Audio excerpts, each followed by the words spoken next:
बाज और बिल्ली की कहानी। एक जंगल में एक बड़ा सा बरगद का पेड़ था। उस पेड़ के छाल में एक बूढ़ा बाज रहता था। वह बाज अंधा था, इसके कारण वह कहीं बाहर नहीं जा पाता। उस पेड़ पे बहुत सारे पंछी भी घोंसला बनाकर अपने बच्चों के साथ रहते थे। वह पंछियां पूरा दिन भोजन ढूंढने में लग जाते। यह बूढ़ा बाज पंछियों के बाहर जाने पर उनकी बच्चों को अच्छी अच्छी कहानियां बोलते हुए ध्यान रखता। शाम को घर लौटने वाले पंछी उनके लाए हुए भोजन में थोड़ा सा बाज को भी देते। ऐसे समय बीतता गया। एक दिन वहाँ से गुजरता हुआ एक बिल्ली पेड़ पे खेल रहे पंछियों के बच्चों को देखा। आहा, बच्चे बहुत नरम हैं। इनका मांस तो बहुत ही अच्छा होगा। इतने स्वादिष्ट खाने को मैं अपने सामने रखकर पूरा जंगल घूमता रहा। सोचकर उन्हें खाने उस पेड़ पर चढ़ गया। उस बिल्ली को देख सारे पंछियों के बच्चे डर के चिल्लाने लगे। वह आवाजें सुनकर बाज शाल से बाहर आकर कौन है वो करके गुस्से में चिल्लाया। उस चिल्लाहट सुनते ही बिल्ली के ऊपर के प्राण ऊपर ही गए। उधर उन बच्चों के अलावा कोई नहीं सोचकर पेड़ चढ़ गया था, पर अब बाज को देख कांपने लगी।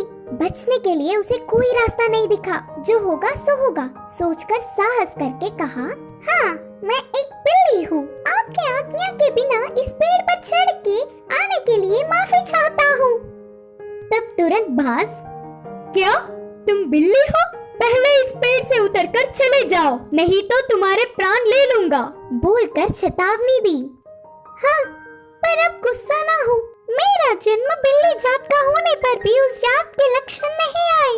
मैं मांस नहीं खाता, ऊपर से ब्राह्मण हूँ। इस जंगल के पंछी जानवर तुम सब बहुत ही अच्छे हैं करके तुम्हारे लिए अच्छा ही सुनकर तुमसे दोस्ती करने के लिए आया हूँ। बिल्ली ने बहुत ही होशियारी से कहा।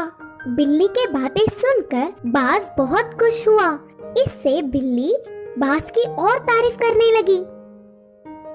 उस दिन से दोनों अच्छे दोस्त भी बन गए। तब से हर दिन वह बिल्ली पंछियों के ना होने के समय पर बाज के पास आकर 1 घंटा बातें करके चली जाती। बिल्ली के मीठे मीठे बातों से पंछियों के बच्चे उससे अच्छे से मिल गए। ऐसे कुछ दिन बीत गए। फिर मौका देख हाथ आए हुए हर एक बच्चे को खाना शुरू कर दिया। बिल्ली खाने के बाद बिना किसी को दिखे उन बच्चों के हड्डियों को बाज के रहने वाले चाल में फेंक दिया। आगे आगे पेड़ पे रहने वाले पंछी अपने बच्चों को गायब होता देख वह सब एक दिन इकट्ठा होकर बाज के पास आकर अपने बच्चों के गायब होने वाले खबर पूछे। अंधा बाज उसे कुछ नहीं पता, लेकिन सारे पंछी बाज के घर जाकर देखा तो पूरा चाल पंछी के बच्चों की हड्डियों से भरा पड़ा था। बिल्ली के बारे में ना कुछ जाने बिना सारे पंछी बाज ही उनके बच्चों को मारकर खाया होगा सोचकर उस बूढ़े बाज को अपने नुकीले चोंचों से वार कर करके मार दिया।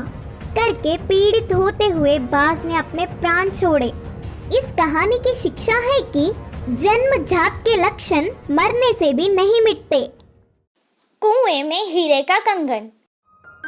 एक गांव में रामू नाम का एक लड़का रहा करता था। एक दिन जब उसकी माँ घर साफ कर रही थी, तब उसे एक पुराने जमाने का सोने का कड़ा मिला। वो उसे अपने हाथ में लेकर कहने लगा, माँ, मुझे ये कड़ा एक दिन के लिए पहनने को दो ना। बेटे की इस ख्वाहिश को देखकर माँ ने कहा, ठीक है बेटा, पहन लो, लेकिन याद रखना कोई साधारण कड़ा नहीं है ये तो सोने का कड़ा है। आज इसे पहन लो और कल तुम्हारे पिता को बिना बताए हम इसे वापस अलमारी में रख देंगे। जैसे ही इसकी माँ ने कहा, वो तुरंत कड़े को पहन के सारा गांव घूमने लगा। रात में भी उसने उस कड़े को खुद से दूर नहीं किया और अपने पास ही रखकर सुकून से सो गया। उस रात उसके गांव में चोर घुस आए और जिसके घर से उन्हें जो कुछ मिलता था, जैसे पैसे, जेवर, सोना, सब उठाकर ले जाते थे।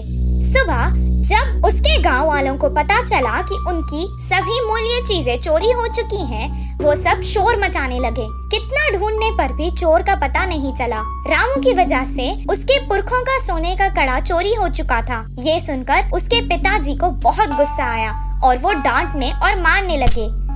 कुछ देर बाद उसने कहा, वो कोई खिलौना नहीं था जो तुमने खो दिया, वो मेरे पुरखों की निशानी थी। अब दोबारा मुझे अपनी सूरत नहीं दिखाना, निकल जाओ यहाँ से। बेटे को कड़ा देने के लिए वो अब अपनी पत्नी को भी डांटने लगा। वहीं रामू अपने पिता से मार खाकर बहुत दुखी होकर घर से रोते रोते निकल गया। पास के बगीचे में जाकर एक बड़े पेड़ के नीचे रोता हुआ वो बैठ गया। वहीं पेड़ के नीचे जो चोर ने उसका कड़ा चुराया था, वो चोरी किया हुआ सामान वहाँ बंटवारा कर रहे थे। वो दोनों चोर जोर जोर से बात कर रहे थे। ये सुनकर रामू को पता चल गया कि वो वही चोर है। वो धीरे से वहाँ से उठा और कुएं के पास जाकर कुएं में देखकर रोने लगा और कहने लगा कि उसके हीरो का कड़ा कुएं में गिर गया है। उसके रोने की आवाज सुनकर चोर उसके पास आए और रामू से पूछने लगे कि वो क्यों रो रहा है। रामू ने जवाब दिया, मेरे दादा बहुत बड़े पंडित थे और उन्होंने एक जमींदार के पास पूजा की थी, तो उन्होंने उन्हें तोहफे में एक हीरो से भरा हुआ सोने का कड़ा दिया था। वो कड़ा मैं मेरे घर वालों को बिना बताए पहनकर आ गया था और यहाँ आकर खेल रहा था और अचानक मेरे हाथ से वो कड़ा फिसल कर गिर गया था। जब मैं उस कड़े को हाथ लगाता था तब भी वो मुझे डांटते थे और अगर मैं उन्हें बताऊंगा कि मेरे हाथ से वो कुएं में गिर गया तो वो मुझे मार देंगे। हीरो का कड़ा कुएं में है सुनकर ही वो दोनों लड़ने लगे कि कौन कुएं में जाकर कड़ा लाएगा। दोनों अपने हाथ में रखे सामान को जमीन पर रखकर एक साथ कुएं में कूद गए। जैसे ही रामू ने ये देखा, वो तुरंत पैसे और जेवर लेकर भागकर गांव वापस आ गया। आकर गांव के बड़ों को उन चोरों के बारे में बताया। तब सब गांव वाले कुएं के पास आए और उन दोनों चोरों को पकड़कर मारा और उन्हें बहुत अच्छा सबक सिखाया। सबके जेवर और पैसे उन्हें वापस मिल गए। रामू और उसके परिवार को उनका पुश्तैनी कड़ा वापस भी मिल गया था और रामू की होशियारी की वजह से रामू को खूब शाबाशी भी मिली। इस कहानी से हमें ये शिक्षा मिलती है कि समय पर चतुराई दिखाने से मुश्किल समस्या भी टल सकती है।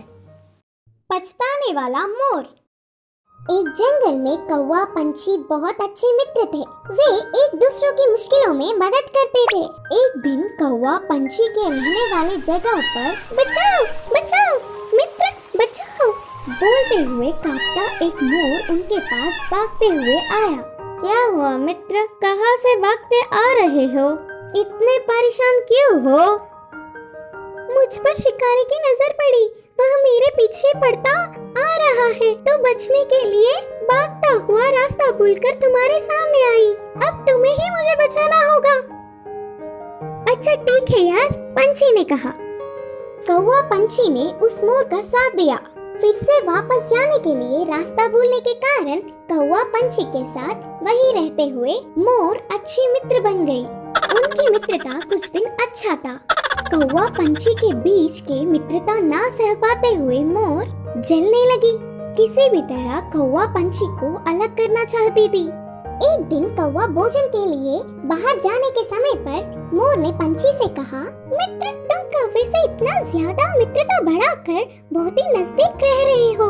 क्या तुमने उसकी बदसूरती कभी नहीं देखी? उसे देख सब चिढ़ जाते हैं। तुम्हारा उससे दूर रहने में ही भलाई है।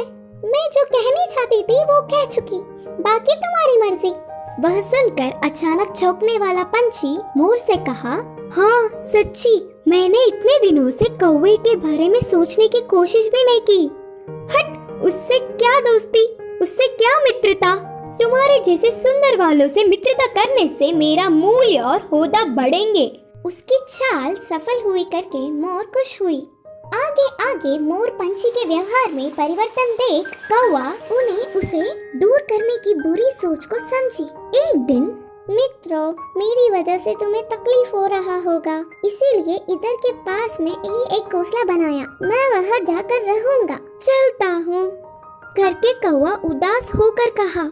वह अपने आप जा रहा है करके बोलने पर मन ही मन बहुत खुश होकर, अच्छा अब तुम्हारी मर्जी मित्र, मोर और पंछी ने कहा। मोर और पंछी कौवे का भला टली करके खुशी मनाने लगे। ऐसे समय बीतता गया। पुराने मित्रों को छोड़ के आए हुए बहुत दिन होने से कौवे को उन्हें देखने की इच्छा जागी। पुरानी जगह पर उड़ता हुआ आया। उसी क्षण अपने पंख खोलकर नाचने वाले मोर पर एक शिकारी ने निशाना लगाया। कौवा देखा और परेशान हुआ। हटो वहाँ से, मोर मित्र, हटो, खतरा खतरा बोलकर जोर से चिल्लाया। पास में मरी हुई सांप को अपनी चोंच से पकड़कर शिकारी पर छोड़ा। सांप अपने ऊपर गिरने से बचाओ बचाओ, सांप सांप बोलते हुए जोर से चिल्लाकर डर के शिकारी वहाँ से भाग गया। यह सब देखकर मोर के होश उड़ गए। भागते हुए आकर कौवे की चरणों पर गिरी और रोते हुए कहा, माफ कर दो मित्र, सुंदरता के घमंड में मैं मेरे मुश्किल समय में मदद करने वाले तुम्हें धोखा दिया, लेकिन तुमने मेरे प्राण बचाए। तुम्हारा कर्ज कैसे भुगतान करूं? तब कौवे ने कहा, पछतावे से बड़ी कोई सजा नहीं, मैंने तुम्हें पूरे दिल से माफ किया। तभी आई हुई पंछी पूरी बात जानकर दुखी होकर अपनी की हुई गलती पर शर्मिंदा होकर सिर झुकाया। फिर तब से कौवा पंछी मोर हमेशा की तरह अच्छे मित्र जैसे रहने लगे। इस कहानी की शिक्षा है कि अपने भूलों को भी भुलाने वाला ही सच्चा मित्र होता है।